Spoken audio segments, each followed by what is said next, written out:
Fuego revelador, héroes urbanos contra la corrupción. En una ciudad apacible, donde los rascacielos se alzaban como testigos del progreso y la modernidad, una serie de incendios misteriosos había sumido a la población en un estado de constante temor. Oficinas gubernamentales eran consumidas por las llamas en medio de la noche, dejando tras de sí un rastro de destrucción y caos.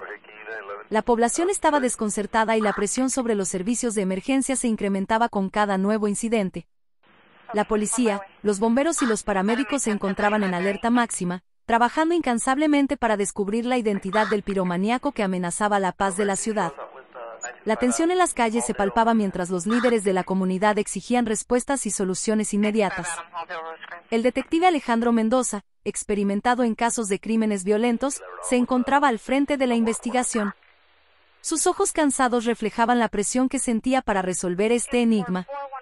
Cada incendio parecía estar vinculado a un mensaje encriptado que denunciaba la corrupción en las altas esferas del gobierno. El piromaníaco, apodado El Vigilante, buscaba exponer los secretos oscuros que acechaban tras las puertas de las instituciones gubernamentales. Mientras la ciudad dormía, la estación de bomberos recibió una llamada de emergencia. Otra oficina gubernamental estaba ardiendo. El equipo de bomberos, liderado por el valiente capitán Martínez, se movió rápidamente para controlar el fuego. Mientras luchaban contra las llamas, Martínez notó un mensaje pintado en una de las paredes carbonizadas. Decía: la corrupción no quedará impune. El vigilante todo lo ve. La policía fue alertada y el detective Mendoza acudió de inmediato al lugar del incendio. Estudiando el mensaje, comenzó a notar patrones y conexiones entre los lugares afectados. Cada edificio incendiado estaba vinculado a casos de corrupción que habían sido enterrados bajo capas de burocracia y complicidad. Mientras el equipo de investigadores trabajaba sin descanso, los paramédicos también desempeñaban un papel crucial.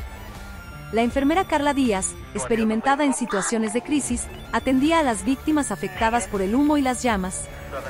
Entre los escombros, encontró documentos que sugerían malversaciones de fondos y acuerdos fraudulentos.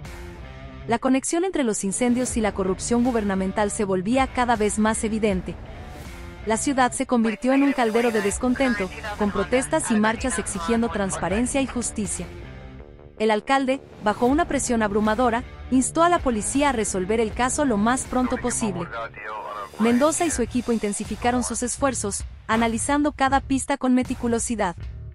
En medio de la investigación, recibieron una pista anónima que los llevó a un almacén abandonado en las afueras de la ciudad. Al entrar, se encontraron con una elaborada sala de control llena de monitores y tableros de conexión. En el centro de la habitación, una figura encapuchada se volvió hacia ellos. Era el vigilante. La confrontación fue intensa. El vigilante argumentó que sus acciones eran la única forma de exponer la verdad y castigar a los responsables de la corrupción.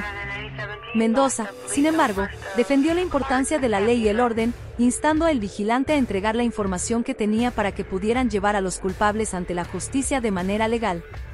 El vigilante, aunque renuente, finalmente accedió. Proporcionó pruebas contundentes de la corrupción en las altas esferas del gobierno. Mendoza y su equipo, ahora armados con la verdad, iniciaron una serie de arrestos y juicios que sacudieron los cimientos de la ciudad. A medida que la ciudad se recuperaba de los estragos causados por los incendios y la corrupción, la historia del vigilante se convirtió en un debate nacional. ¿Era un héroe o un criminal? ¿Se justificaban sus acciones extremas para exponer la corrupción? En la sala del tribunal, el vigilante enfrentó las consecuencias de sus actos. Mendoza, a pesar de reconocer la validez de sus motivaciones, insistió en que la justicia debía ser administrada a través de los canales legales establecidos. La ciudad, ahora más consciente de las sombras que se escondían en sus instituciones, emprendió el difícil camino hacia la reforma y la transparencia. La historia del piromaníaco, los héroes que lo detuvieron y la verdad que reveló se convirtió en un capítulo memorable en la historia de la ciudad, recordando a todos la importancia de la verdad, la justicia y la lucha contra la corrupción, incluso cuando los métodos para lograrlo se vuelven cuestionables.